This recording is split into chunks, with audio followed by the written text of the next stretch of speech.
Welcome to the Dibley Diaries for this week. The Dibley Diaries for this week is based on the Gospel reading for this week about Jesus going into the temple, and it turns over the tables of the people trading in the temple and the people who are exchanging money and all those sorts of things.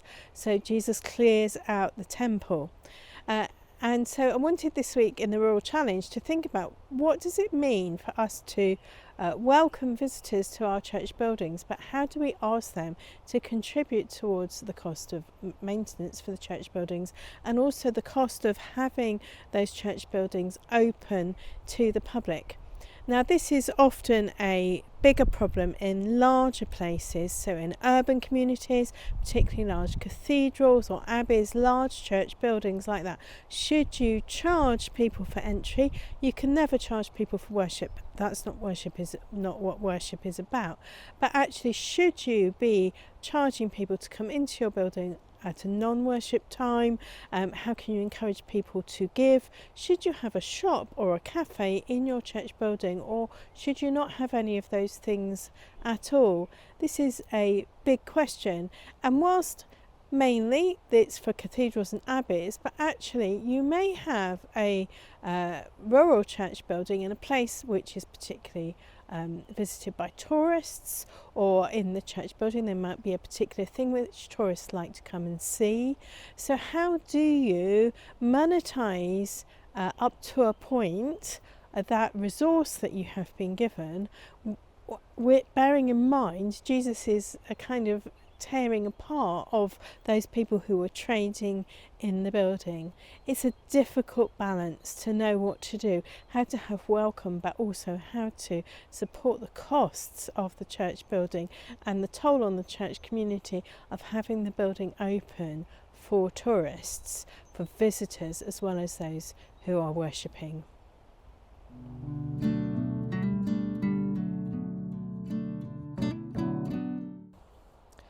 Thought for the week this week is based on John 2:13 to 22, where Jesus goes into the temple and he finds it's really busy with people selling all sorts of things in the temple courtyard. So he finds people that are selling cattle, sheep, doves, and people are changing money, so that's to do with the temple tax, and he makes a whip, gets really angry with them, tells them to stop making his father's house a marketplace, and drives them out of the temple. And he gets really angry about it. And I think for me, I wanted to think about it this week in terms of actually, are we commodifying God, our relationship with God? So many years ago now, when I was still a youngster, still at primary school, one of my friends went to a church where they had said, actually, we need you to pay this amount of money every time you come to church. And so that family, who were really strapped for cash at that time because they had a big mortgage, they'd stopped going to church as frequently as they had been before because they couldn't pay that much money. And also, when I was a curate, so in my early 30s, I was working alongside a family who were in a lot of need, and I was talking about one of the children's activities that we were running, and I had brought some advertising with me, and I gave it to the person who I was wanting to see if they were able to bring their younger children to this activity. She looked at it and she said to me, I don't think we can afford to come. How much does it cost? And for me, that was a real turning point in actually trying to make sure that what we advertise as a church service, whether it has food or welcome or children's activities, whatever we advertise as a church service, it is free. It says that it is free on the advertising and the leaflet, because coming into a church building, having the relationship with God, is not something which can be commodified. In fact, that is a really bad way of thinking about it.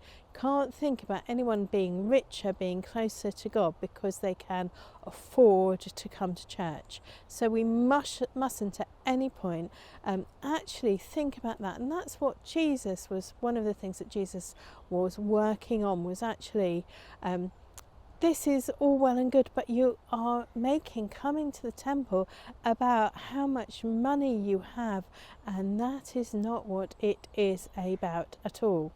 Earlier this week, we were thinking in our Lent course about the time that Jesus is washing the disciples' feet, and how shocking they find that because he is their master, but he is becoming a servant, and he talks about that. And I was reminded of a time when we were in one of the churches where I was working, and we had a young baptism family coming to book in a baptism with us, and two of the very senior people in the place where they worked were wiping down tables and putting things away after the breakfast part of the breakfast service, and they just couldn't get their head around it. They could not get their head around the fact that the two most senior people in the place where they worked were actually wiping tables down and sorting out very practical things, whilst I spent time with them talking to them about their baby and the service and what their baptism would be like. Because this passage is really important about telling us some of the things that the kingdom of God is not about. And the kingdom of God is not about how much money you have, how easily you can buy something. Don't want to get into the whole thing about the Reformation and indulgences and all those sorts of things today, but I think it's really important for us to remember that the kingdom of God is not about at all how much money you have, and we must make sure that coming to Christian worship is accessible to those who are really struggling with their finances. However we need to do that, however we need to be, we need to make it accessible to everyone, however much money they have or not. And there will be different instances in your own church communities where people might struggle with this, and you need to be really aware of it, because when Jesus turns over the tables and says don't turn this into a marketplace, he's saying don't make worshipping into anything about how much money you have. That's not what it is about.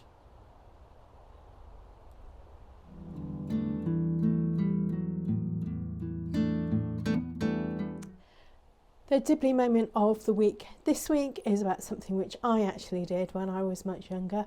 I think I must have been 10, and I must have been paying careful attention at Sunday school. I didn't go to Sunday school all the way through my childhood, but I think I must have been something from that little time that I was at Sunday school.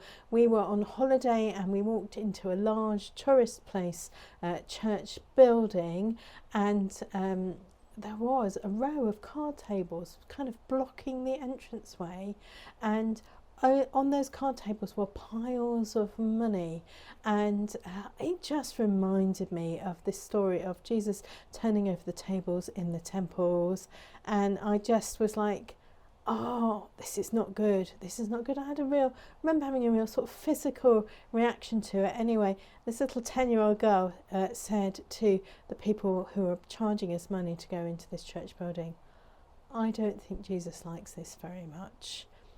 And then kind of wandered off, which is interesting, isn't it? Because actually children can be very precocious.